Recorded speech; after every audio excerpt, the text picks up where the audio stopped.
¿Qué tal? ¿Cómo están? Muy buenas noches y bienvenidos al debate electoral de Televisión Ferrol.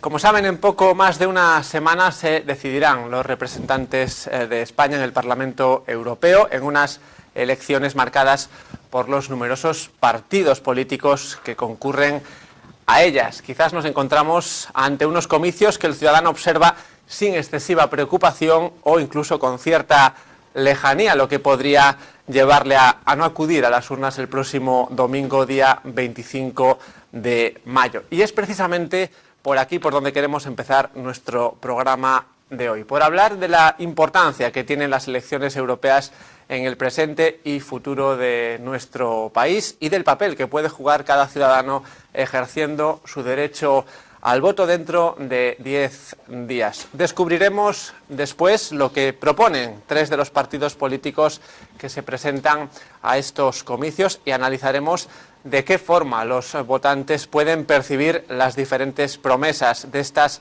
formaciones, teniendo en cuenta que en los últimos años la credibilidad política parece algo más que tocada, ya sea por el no cumplimiento de lo que se dice en campaña electoral o por situaciones que se han producido en los últimos años que tienen más que ver con el ámbito judicial que con el político. Y nos centraremos también esta noche en la realidad de la comarca de Ferrol, cuyo futuro depende en buena medida de las decisiones que se tomen desde la Unión Europea. En este caso, la crisis económica, el desempleo y más concretamente el sector naval marcan el día a día de esta zona de Galicia. Ya hacia el final de este debate preguntaremos a nuestros invitados cómo debe ser esa Unión Europea en el futuro, en ámbitos como la propia organización de la institución, la coordinación a nivel interno o la toma de decisiones desde este ámbito geográfico. Y para terminar, daremos un minuto a cada uno de ellos, de nuestros invitados, para enviar un mensaje final a los ciudadanos pensando en esa cita electoral del día 25 de mayo. Y pasamos ya pues a presentarles a nuestros invitados, que hoy son el parlamentario del Partido Popular, Miguel Tellado. Buenas noches, señor Tellado. Buenas noches. También nos acompaña en este programa de hoy el candidato del Partido Socialista al Parlamento Europeo, Nicolás González. Buenas noches, señor González. Buenas noches. Y también tenemos con nosotros al portavoz del Bloque Nacionalista Galego en el Parlamento Autonómico, Francisco Jorquera. Señor Jorquera, bienvenido, buenas noches. Hola, buenas noches. Y sin más, vamos a comenzar ya por esa primera cuestión que les planteábamos al principio, la importancia de estas elecciones europeas y de qué forma pues el ciudadano pues puede decidir el futuro de la Unión Europea en los próximos años. Señor Tellado, ¿qué importancia tienen, ¿no?, para el Partido Popular estas elecciones? Bueno, pues para el Partido Popular y para el Gobierno de España y para la Xunta de Galicia y también para Ferrol, estas son unas elecciones muy importantes. Lo decimos en todas, y puede parecer un tópico, ¿no? Siempre se dice que todas las elecciones son muy importantes, y lo son todas, ciertamente, ¿no? Y estas también, no más que otras, pero igual que otras, ¿no? Son todas importantes porque en cada elección lo que hacemos es contribuir a fortalecer la democracia de nuestro país y por tanto es la obligación de todos los demócratas hacer un llamamiento para la participación ciudadana en las próximas elecciones y en todas ellas, ¿no? Pero el 25 de mayo es una cita importante a la que todos debemos acudir a las urnas. Es importante porque vamos a decidir la posición que queremos que España tenga en Europa y vamos a decidir también qué Europa queremos para España, ¿no? Es verdad que Europa se ha enfrentado en los últimos años a una grave crisis económica, España también dentro del contexto europeo, pero es verdad que esa crisis la hemos sentido mucho más en España que en otros países de Europa, ¿no? Y eso ha sido, sin lugar a dudas, por la conducta, por la actitud del gobierno de Rodríguez Zapatero, ¿no? Ese gobierno que se empeñaba en negar la crisis, lo que hizo fue agravarla por su pasividad y por su inmovilismo. Esa pasividad, ese inmovilismo es el que nos llevó a no tomar medidas ante la aparición de la crisis. Todo el mundo recordará las elecciones del 2008, donde Zapatero negaba rotundamente la crisis y se presentaba a las elecciones bajo el lema "a por el pleno empleo, motivos para creer". Lo cierto es que el Partido Popular ya en el 2008 alertaba de la situación en la que estábamos entrando. Bueno, pues hoy afortunadamente el contexto es bien distinto. Para ello hizo falta un cambio de gobierno, un cambio de timón al frente de España, y bueno, pues hoy la situación podemos decir que es diferente. Lo cierto es que el Partido Socialista sigue en esa situación porque los que en aquel momento negaron la crisis y la negaron hasta el año 2011 prácticamente, son los que hoy niegan la existencia de una recuperación, y los datos están ahí encima de la mesa.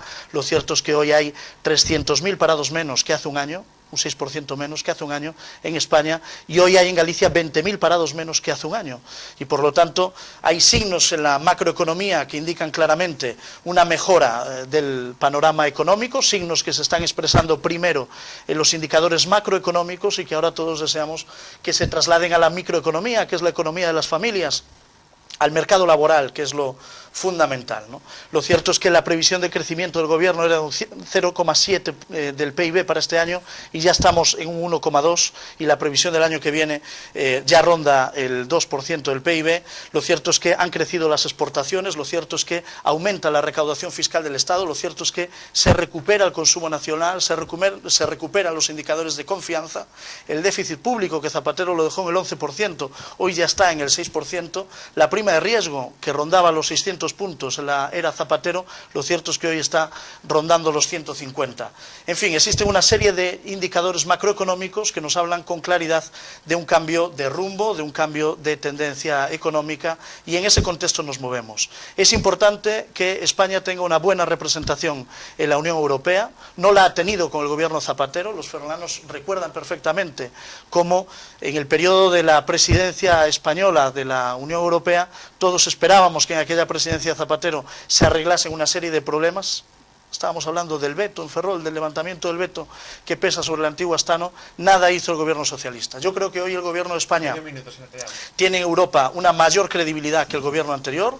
Estamos mejor posicionados, y desde luego estas elecciones son importantes para colocar en el Parlamento Europeo a los mejores representantes para nuestro país. Yo creo que si cualquiera, desde un punto de vista imparcial, analiza la candidatura del Partido Popular, que encabeza el señor Arias Cañete, y la candidatura del Partido Socialista, plagado de exministros de Zapatero, y que encabeza la señora Elena Valenciano, cualquiera estará de acuerdo en que la mejor candidatura es la que encabeza el Partido Popular y el señor Cañete.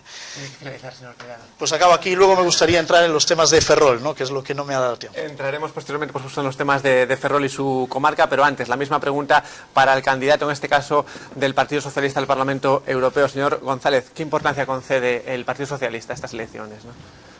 Ben, a importancia é máxima en vista de que estamos nun momento crucial do Partido Europeo. Refírome a que está en xogo o modelo social europeo, e algo que tratamos de construir todos os europeos, menos a dereita española, que, dito sea de paso, non se fiaron dela hasta que chegou un goberno socialista no ano 86, que entramos en Europa.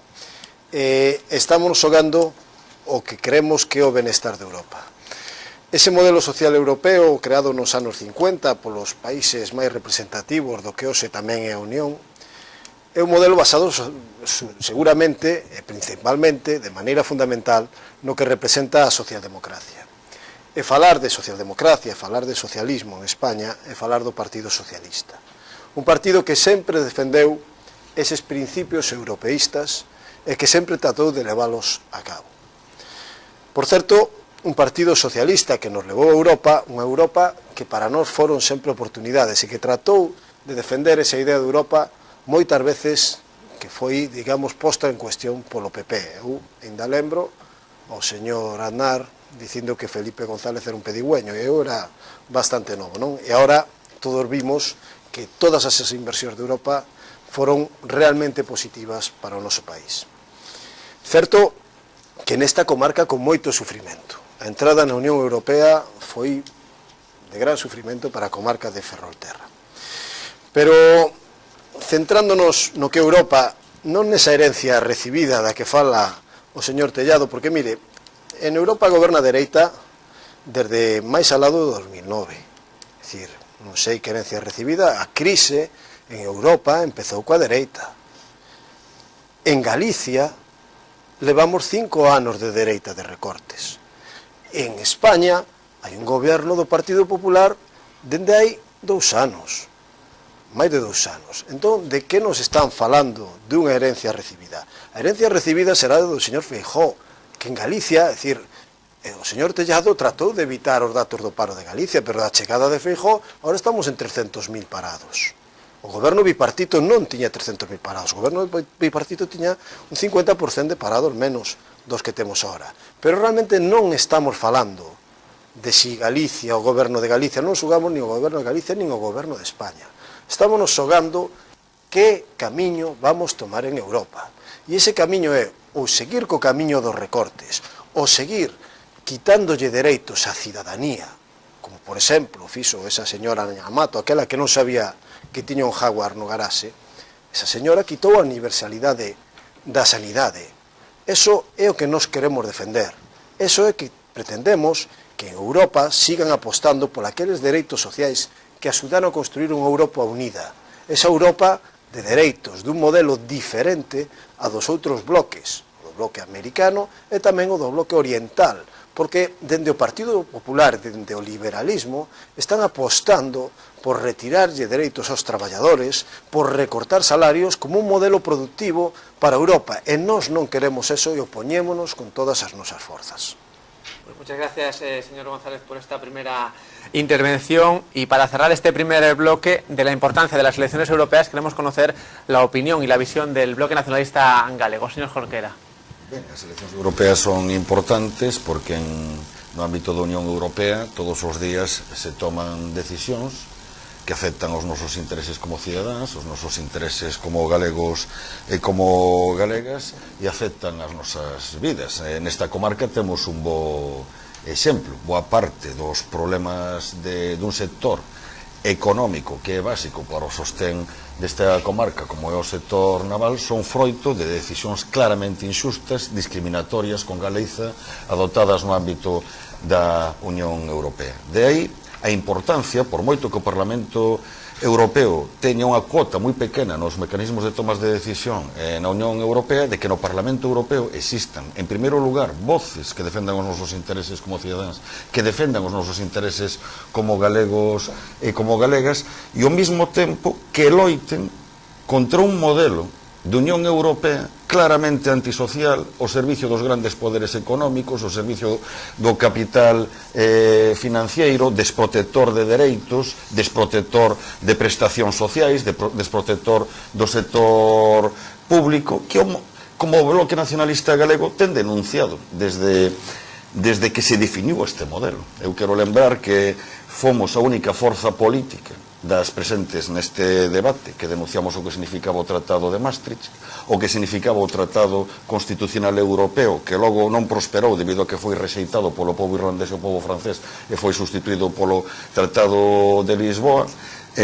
Esta Europa antisocial, esta Europa ao servizo dos grandes poderes financeiros, esta Europa hexemonizada por Alemanha que está construindo en Europa unha especie de cuarto reis, foi unha Europa consensuada no ámbito europeo entre os partidos conservadores e os partidos socialdemócratas. Para facer posible avanzar noutra dirección, un cambio radical de políticas, construir Europa sobre outras bases, unha Europa dos povos, unha Europa social, unha Europa realmente democrática frente a esta Europa en mans dos tecnócratas e dos lobbies, é necesario apostar por políticas alternativas e que haxa voces no Parlamento Europeo como a voz de Ana Miranda que defende estas políticas alternativas. Pero ademais as eleccións tamén van ter unha lectura en clave política interna no Estado español e en Galiza. Eu estou total e absolutamente convencido que os responsables das políticas inxustas que estamos padecendo o que queren é que o descontento que existe na sociedade se traduza en que a xente quede na casa e non vai a votar. En vez de ir a votar para manifestar o seu descontento reprobando estas políticas e apostando por políticas alternativas. O mellor favor que se lle pode facer aos responsables de estes recortes de dereitos tan brutal que estamos sufrindo, do saqueo que estamos sufrindo como sociedade, é quedarse na casa, non ir a votar e, polo tanto, inhibirse de apostar porque pode existir un cambio na orientación das políticas públicas. E o señor Tellado xa acaba de demostrar, incluso unha posible victoria electoral do Partido Popular sería utilizada como aval para seguir nesta política de recortes que está empobrecendo a sociedade. Acaba de decir que Galiza vai mellor que hai uns anos. Eu quero lembrar, frente ao dato que acaba de aportar o señor Tellado, que desde que o señor Feijóo é presidente da Xunta de Galiza, o paro en Galiza incrementouse nun 70%, que se di pronto. Quero lembrar que nos últimos 5 anos de Galiza tiveron que emigrar perto de 135.000 mozos e mozas, que ademais non computan no paro, porque lógicamente tiveron que emigrar. Quero lembrar que en Galicia estamos vivindo unha situación tan dramática que o número de xubilados e o número de parados xa é superior ao número de persoas ocupadas. Esas políticas están conducindo a ruína económica deste país e están poñendo en perigo a viabilidade propia deste país. E iso só é posible correxilo desde o ámbito da política, apostando por políticas alternativas que realmente fagan ouvir a voz de Galiza nas institucións europeas e defendan políticas que teñan como primeira prioridade servir as maiorías sociais e non as grandes bancos. Pues muchas gracias. Vamos a abrir ya el bloque de las principales propuestas de los partidos políticos, empezando en este caso por el Partido Popular. Señor Tellado. Sí, yo sí que quería contestar alguna cosa a las que se ha dicho, ¿no? Porque lo cierto es que, claro, algunos creen que la crisis ha llegado a nuestro país de la mano del Partido Popular, y lo cierto es que la crisis empieza en el segundo mandato del señor Rodríguez Zapatero. Esa es la realidad. Y yo lamento la postura del Bloque Nacionalista Galego, porque lo cierto es que mientras ese gobierno no hacía frente a los problemas de esta crisis económica que atacaba a toda España, pues vosotros le aprobabais los presupuestos generales del Estado y les ayudabais a gobernar en los primeros años del gobierno de Zapatero. Por lo tanto, alguna responsabilidad tendrá también el Bloque Nacionalista Galego, que es verdad que no gobierna en España, pero ha ayudado siempre a gobernar el Partido Socialista. Por lo tanto, responsabilidades compartidas. Y tengo que decir que efectivamente, claro que Galicia vive una crisis económica profunda, como la vive toda España. Eso sí, mejor que la media de España, porque aquí la tasa de paro es 4 puntos por debajo de la media no. 4 puntos por debajo, 4 puntos por debajo de la media nacional. Por lo tanto, Galicia está mejor que la media de España. No, donde emigran es en Andalucía, más que en Galicia, más que en Galicia. Y ahí es donde gobernáis vosotros. Pero bueno, se dudaba antes del europeísmo del Partido Popular. No, el Partido Popular es tan europeísta como el Partido Socialista, tanto o más europeísta que el Partido Socialista. ¿Cómo entramos en Europa? Pues pagando una alta tasa, un alto sacrificio, porque lo que hizo el gobierno de Felipe González para entrar en Europa fue recortar las capacidades productivas del sector naval, y ahí no hubo medias tintas. Se atacó al sector naval de la Ría de Ferrol, con miles y miles de prejubilados y con una destrucción de tejido productivo impresionante. Por lo tanto, los ferrolanos sabemos, Nicolás, perfectamente lo que ha costado entrar en Europa. Pero esa no es una decisión que haya tomado Europa, ¿eh? No te equivoques. La decisión de la reconversión y de atacar a la Ría de Ferrol y de cerrar un astillero que se llamaba Astano, esa decisión la tomó el gobierno de Felipe González. La tomó en los años 80 y la volvió a tomar en el año 2005. Y en el año 2005 aprobó aquí una reconversión que mandó para casa a 1.400 trabajadores de nuestros astilleros, 2.000 de la industria auxiliar. Se cerró la antigua Astano 10 años más. Por lo tanto, aquí no vengáis a echarle la culpa a Europa, porque no la tiene, porque el acuerdo de la reconversión del 2005 y de las del 80 es una decisión del gobierno de España, porque desde luego se han podido adoptar otras medidas y el gobierno decidió adoptar las que decidió. Desde luego el Partido Popular no es el que ha adoptado la medida de decidir una reconversión en la Ría de Ferrol, porque no lo hemos hecho. Lo que hemos hecho es buscar carga de trabajo. Las reconversiones las ha hecho siempre el Partido Socialista. Claro, yo lamento que se olvide ahora lo que ha hecho el gobierno de Rodríguez Zapatero, y yo entiendo que los dirigentes del Partido Socialista, para enfrentaros a estas elecciones europeas, olvidéis el legado de Zapatero. pero ahí están las bibliotecas, las librerías para ver lo que dice el señor Solbes, vicepresidente económico del gobierno de Zapatero, que se arrepintió de seguir en el gobierno de Zapatero en el segundo mandato porque Zapatero no hacía caso de las advertencias de crisis que se nos venía encima y no se adoptaban medidas. El señor Joaquín Leguina ha escrito un libro bastante elocuente bajo el título Historia de un despropósito. Así calificaba Joaquín Leguina los últimos 4 años del señor Zapatero. Por lo tanto, obviar quién es el padre de esta crisis es, ignorar la realidad. Zapatero se presentó en el 2008 a esas elecciones, insisto, prometiendo el pleno empleo, prometiendo 2 millones de puestos de trabajo.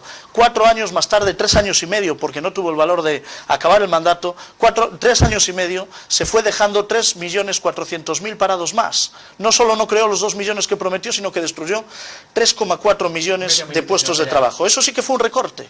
Eso sí que fue un recorte. Y de ese drama social que creó el Partido Socialista vienen todos los ajustes que hubo que adoptar hasta ahora. Desde luego que sí. Y a nadie le gusta adoptar medidas de ajuste. Pero había que afrontar esa situación para que España no fuese rescatada por Europa, como pasó con otros países. Desde luego el Partido Socialista tenía asumido que había que ir al rescate. Y si hubiésemos seguido de la mano del Partido Socialista, hoy España estaría como Portugal o como Grecia. Pero hoy España está en un horizonte completamente distinto. Y eso ha sido, desde luego, gracias al cambio de rumbo del Gobierno de España. Señor González. Agradezco que o señor Tellado centre o debate en Zapatero. Evidentemente non ten propostas para falar de Europa, eso é evidente.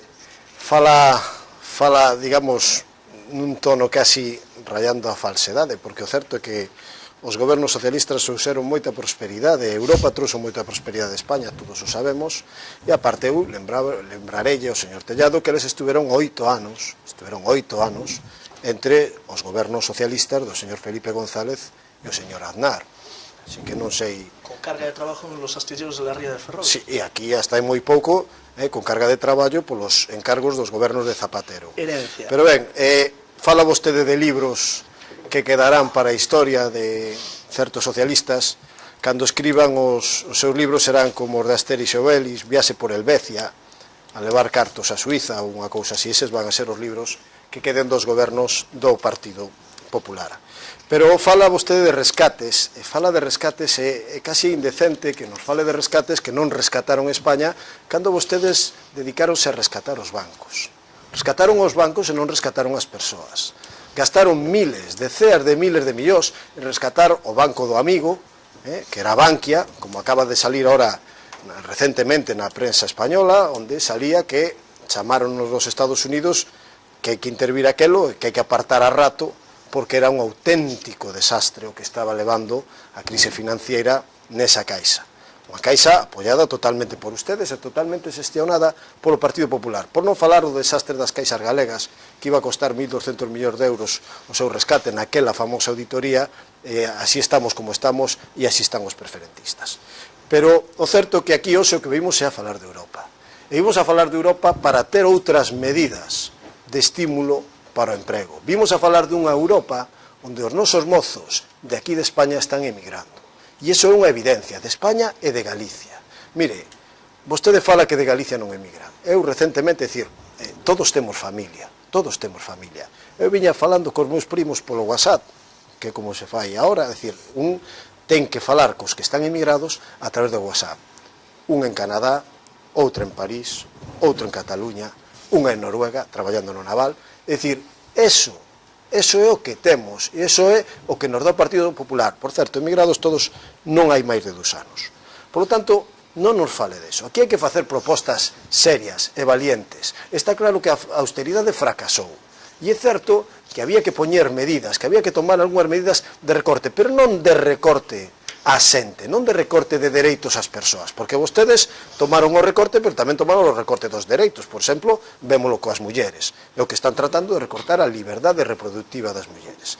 Pero xa digo, temos que tomar decisións valientes de propostas polo emprego, dun estímulo europeo polo emprego. Nos propoñemos un pacto polo emprego en Europa con 10.000 millóns de financiación polo BEI, un plan de inversións equivalente a 1% do PIB da Unión Europea, aumentar o I+D na Unión Europea. É algo que temos que facer xa, porque, mire, Nós queremos competir con ese modelo asiático. Nós non estamos por ese modelo de menos salarios. Nós estamos por un modelo de Europa que siga sendo a Europa das ideas. A Europa que crea ideas, pero que tamén ten que fabricalas. E temos que recuperar o noso sector industrial. Ademais, temos que pensar nese paro juvenil, porque é certo que os nosos mozos emigran para Alemania, para Inglaterra, para Francia, están emigrando, é unha evidencia. Pero tamén non deixa de ser certo que en toda a Unión Europea hai un problema estructural de paro juvenil. E corremos o risco, en toda Europa, por certo, en España do 50%, e aquí o goberno de Rajoy non fixo absolutamente nada, non hai unha sola medida de estímulo para acabar con eses parados. Entonces, temos que tomar unha decisión seria de garantía de emprego juvenil e ten que chegar aos 21 millóns de euros, por certo. Luego explicaré de dónde sacamos. Pues seguiremos explicando posteriormente esas propuestas y ya estamos, como decimos, hablando de propuestas. Queremos conocer ahora las del bloque nacionalista galego. Señor Jorquera. Sí, si me permite un apunte, despois de escutar ao señor Miguel Tellado, está claro que as propostas do Partido Popular para estas eleccións é que Zapatero foi moi malo, redúcense a iso, pero en calquer caso o señor Tellado é un desmemoriado. Porque, mire, ademais Sego era o portavoz do BNG no Congreso dos Diputados naquela época. Así que se produciu o xiro do goberno Zapatero, apostando polas políticas de recortes en virtude das presións que recibiu de distintos poderes internacionais. Todas esas medidas tiveron a oposición rotunda do BNG, ademais poñendo sempre propostas alternativas sobre a mesa, pero en cambio sí que houve unha responsabilidade, sí que houve unha responsabilidade compartida entre o Partido Popular e o Partido Socialista. Esa reforma constitucional express o ditado da señora Merkel, todas as sucesivas reestruturacións do sector bancario para concentrar aínda máis o sector financiero e entregarlle ao sector financiero miles de millóns de euros de recursos públicos para sanealos con recursos públicos e repercutir na sociedade logo esa factura en forma de recortes. Quero lembrarlle ao Partido Popular que vostedes opuxeron a primeira reforma do mercado laboral do goberno Zapatero, única e exclusivamente por razóns de carácter electoralista, pero logo cando gobernaron seguiron esa senda e fixeron reformas laborais aínda moito máis agresivas. En cambio, o BNG sempre se opuxo a esas reformas laborais que conlevaban a perda de dereitos para os traballadores. Pero mire, centrándonos nas propostas, o Bloque Nacionalista Galego vai a traballar en Europa para defender unhas políticas que orienten a política da Unión Europea radicalmente distintas ás actuais. Eso que significa? Que nos imos opoñer a calquer tentativa de que organismos total e absolutamente antidemocráticos como a Troika diten a estados soberanos que políticas teñen que facer. Vamos a rexeitar que as políticas económicas estén orientadas única e exclusivamente polo dogma ultraliberal da estabilidade. E, polo tanto, as políticas económicas teñen que fixar criterios e obxectivos sociais. Ten que haber unha renda social europea donde hai que converxer en condicións salariais, en condicións de vida, non na obsesión polo déficit da que participa o Partido Popular. Consideramos que é imprescindível un cambio radical na orientación da política monetaria, porque a política monetaria que se está facendo na zona euro, a única que beneficia a Alemania a costa de causarlle un grave persuicio a toda a periferia europea con consecuencias agravadas en Galiza. Non pode ser que o Banco Central Europeo este ao servizo da gran banca privada e en particular da banca alemana, e que é esa institución a que dite as políticas monetarias. Polo tanto, hai que revisar a fondo o papel do Banco Central Europeo. É imprescindible recuperar a función reguladora na economía dos poderes públicos para que a actividade económica este orientada en función do interés xeral frente á ditadura que estamos sufrindo dos mal chamados mercados, que son en realidad os grandes poderes financeiros. É necesario apostar por outra política impositiva, desterrar os paraísos fiscais, polo tanto, penalizar calquer transacción financiera con paraísos fiscais, establecer un gravamen sobre os movimentos especulativos de capital, perseguir a evasión fiscal que practican os grandes capitais e as grandes fortunas. É necesario concertar ese tipo de política impositiva no ámbito da Unión Europea, auditar a débeda, porque boa parte da débeda foi o resultado de asignar recursos públicos para sanear a banca privada e é ilexítimo, polo tanto hai que auditar a débeda, e Galicia necesita participar directamente en Europa en todos os asuntos que afecten os seus intereses vitais e intereses económicos, porque senón as políticas que concerta o Estado español con a Unión Europea levan, como está pasando, a ruína este país. Pues seguimos hablando de propuestas, señor Tellado. Sí, a mí me parecen muchas propuestas solo para conseguir medio diputado, medio eurodiputado, que es a lo que aspira el Bloque Nacionalista Galego, tener a Ana Miranda 2 años y medio de eurodiputada. Por lo tanto, me parecen muchas propuestas para tan poco representante, ¿no? Pero, señor Jorquera, en todo caso, señor Jorquera, lo que sí es cierto es que el Bloque Nacionalista Galego apoyaba los presupuestos generales del Estado del señor Zapatero cuando aquí se aprobaba... No, ahora vamos... Pero yo le ruego que me escuche. Yo he escuchado atentamente sus propuestas, ahora le ruego que escuche lo que yo tengo que decir. Es el funcionamiento democrático de un debate. Yo lo que sí tengo que contestarle es que el Bloque Nacionalista Galego apoyaba los presupuestos del señor Zapatero en el año 2005, cuando aquí se aprobaba una dramática reconversión. 1.400 a la calle, en la industria directa, y 2.000 auxiliares. Y ahí aprobabais los presupuestos generales del Estado. Por lo tanto, cada uno tiene la responsabilidad que tiene. Y lo apoyabais a cambio de una partida de 100 millones de euros para el tren al puerto exterior. Que yo, si quieres, al salir de aquí os acompaño para que veáis cómo no hay nada, pues 8 años después. Nada. Porque efectivamente la partida estaba en los presupuestos, pero nunca se realizaba. Pues hizo falta un cambio de gobierno para que ese proyecto se desbloquease y se está redactando el proyecto constructivo. Esa es la realidad, ¿no?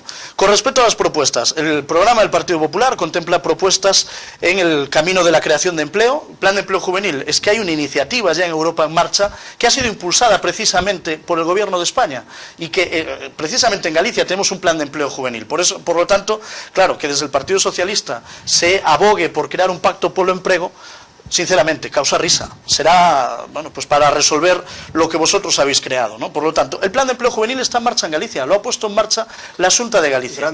Y en Europa se está trabajando en esa dirección. El programa del Partido Popular contempla medidas para el apoyo y el impulso de las pequeñas y medianas empresas. Creemos que el crecimiento económico y la creación de empleo va en esa dirección, y es a las pequeñas y medianas empresas a quien hay que apoyar, y un camino inevitable para evitar que nos vuelva a suceder lo que le pasó al gobierno socialista con el crack del sistema financiero español. Hay que caminar en la dirección de la unión financiera para evitar que vuelva a suceder lo que le pasó al gobierno de España. Y le pasó al gobierno socialista, y fue este gobierno el que tuvo que acometer una reforma del sistema financiero español.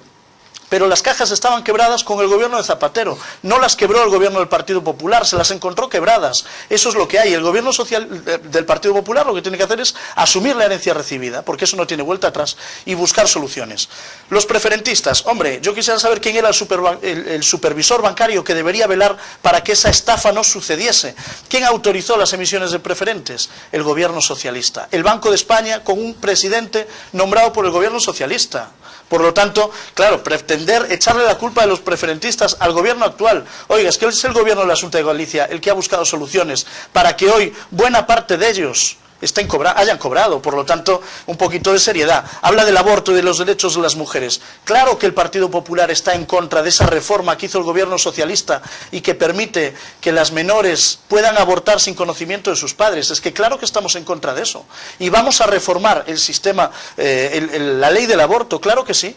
Claro que sí, y lo que queremos es hacerlo desde el consenso, no utilizarlas, para que las menores no aborten sin el conocimiento de sus padres, que eso es lo que ha logrado el gobierno socialista. Por lo tanto, el Partido Popular tiene claro cuál es la herencia recibida y qué es lo que quiere hacer con España y qué es lo que quiere hacer en Europa. Desde luego, Ferrol es el ejemplo clarísimo de que no hemos estado bien representados en Europa en la era Zapatero. Y prueba de ello son varias cuestiones. Prueba de ello es cómo el saneamiento en la ría ha estado parado. Prueba de ello es cómo el veto al antiguo Astano no se ha movido ni un dedo desde el gobierno anterior para el levantamiento. Prueba de ello es cómo no tenemos todavía la autorización al dique flotante que dice el PSOE, que ahora apoya y que cuando gobernó hasta hace muy poco, hasta el año 2011, dijo desde el gobierno que no se podía hacer. ¿Cómo el otro día se atreve el señor Besteiro a venir a Ferrol a decir que hay que hacer el dique flotante, que ellos lo apoyan? Pero si cuando ellos gobernaron no lo hicieron, el dique flotante. Y a mí me gustaría leer una cita de una señora, una vicepresidenta del gobierno de Zapatero, Elena Salgado, que el 8 de agosto del 2011, en una comparecencia en el Congreso de los Diputados, dijo lo siguiente. En cuanto a su pregunta, y creo que era de este hombre, en cuanto a su pregunta de si vamos a realizar las obras del dique flotante, le quiero decir que no pueden ser financiadas con los presupuestos generales del Estado, porque sería desde el principio una ayuda incompatible con la Unión Europea. Tardaría solo segundos desde su plasmación en los presupuestos generales del Estado para ser declarada incompatible. Por tanto, esa inversión solo podría ejecutarse con una inversión directa de Navantia, con sus propios recursos, y en ese sentido Navantia debe someterla a criterios de oportunidad y rentabilidad. Elena Salgado, vicepresidenta económica del gobierno de Zapatero, el 8 de agosto del 2011 dijo no al dique flotante. Que el señor Besteiro venga en campaña a Ferrol a decir que ellos lo quieren hacer es simplemente mentir. Y eso es inmoral. Mire, de inmoralidades van vostedes sobrados. Pero está dicindo unha falsedade, vostede o sabe. A ministra Elena Salgado, vicepresidenta, referíase a posibilidade de financiamento nese momento. Pero non é solo eso. Naquel momento o marco era outro. Porque estábamos falando ahora conseguiuse que a Unión Europea pense que eso, dimoslle a entender que eso é unha ampliación do que era Navantia. E agora estamos no marco legal perfecto para facelo.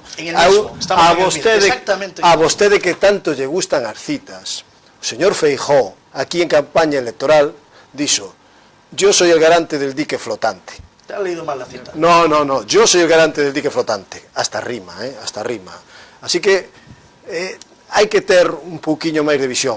Agora, fai falta o dique flotante ou non fai falta? Respóndame vostede.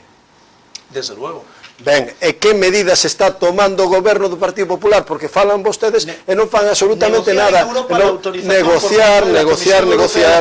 Porque si no se consigue la autorización de la Comisión Europea de la Competencia, cometemos una competencia desleal y podríamos ser sancionados como sucedió en el 2005, cuando estaba el gobierno socialista. ¿Sancionados no 2005 por qué? ¿Por qué razón? Sancionados. ¿Por qué? No, porque el gobierno recurrió. Porque el gobierno no. Sancionados porque os gobernos de andar saltaronse a torera todos os reglamentos da Unión Europea. Eso que todos sabemos. Pero bueno, primeiro voulle pedir unha cousiña, porque para min é moi importante. Eu respeto a todas as asociacións políticas. Penso, bueno, aí defenderás o señor Jorquera porque tocoulle, pero para min todas as asociacións pequenas son válidas. Eu respetarei. Non, usted aquí tuvo unha falta de respeto cos votantes de outras asociacións. Para mí son todas válidas. Para mí tamén. Pois non o demostrou. Parece mentira, pero vostede non demostrou respeto por todas as asociacións políticas, dicindo que para medio diputadiño que iban a sacar, miren, nós non imos sacar medio diputado, seguramente saquemos moitos máis diputados, e máis diputados dos que van sacar vostedes, porque lles imos ganear. Pero que teña claro é que respetamos, e por eso, como respetamos as minorías, e como sempre o fixemos e respetamos os seus dereitos, temos moi claro cal é o camiño a seguir en Europa. Fálame de que non reformamos a lei para que as menores de 18 anos non podan.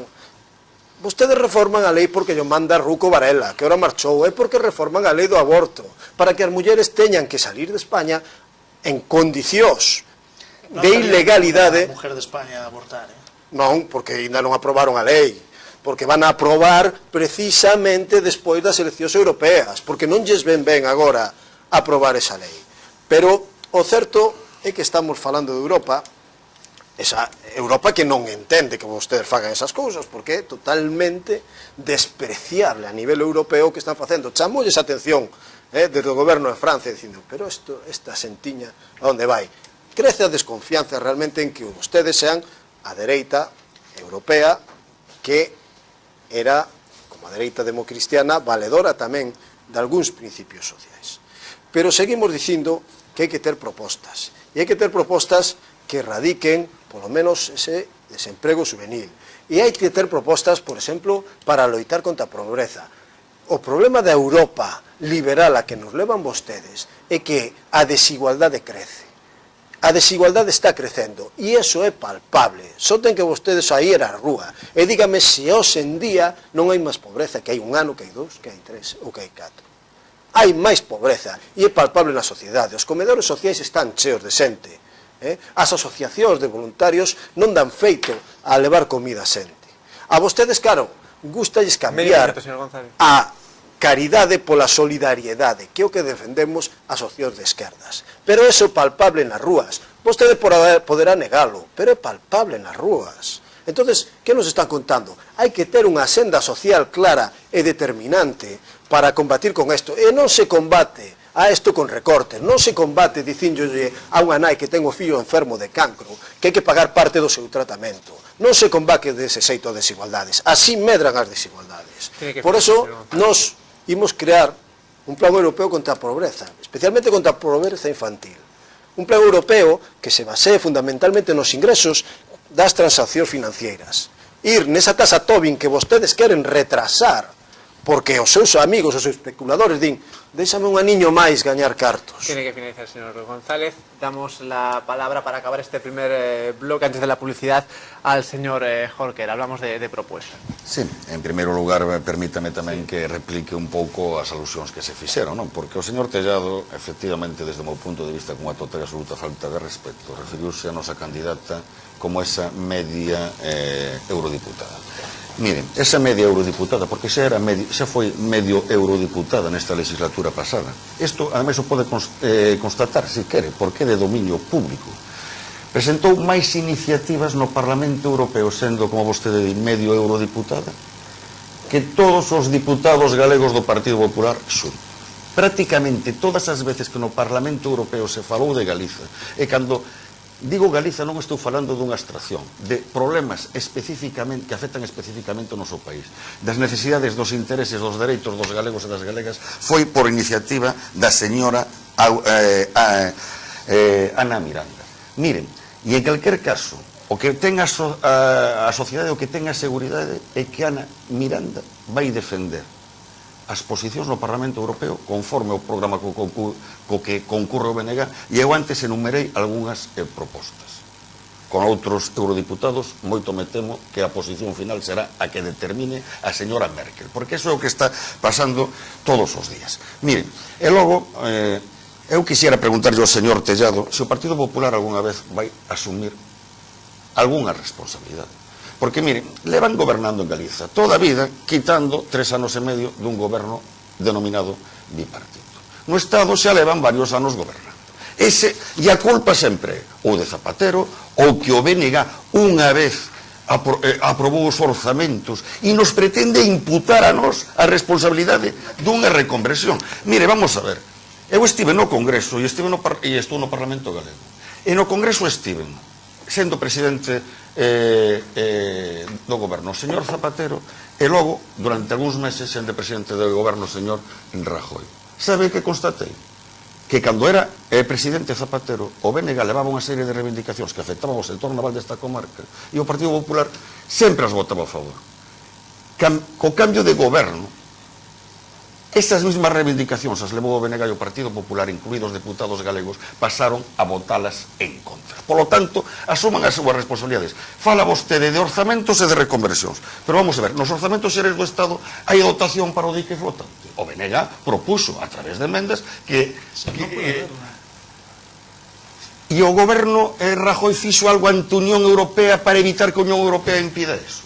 Vostede fala do levantamento de veto. Que xestións fixo o goberno Rajoy para que se levantase o veto? Pero estamos falando de propostas, e que o veto se levanta a fin de ano. Comprométese o Partido Popular, desde logo o BNG sí que vai defender isto. A que non se prorrogue baixo ningún concepto ese veto. A que se poidan construir buques. A que se eliminen as restriccións a que Navantia máis que poda operar no campo da construcción naval civil sin exceder o 20% da súa facturación. Comprométese a que a construcción naval civil do grupo Navantia non se concentre na Baía de Cádiz, sino que se beneficie a Ría de Ferrol, porque o gaseiro vai se facer en Cádiz, non se vai facer en Ferrol.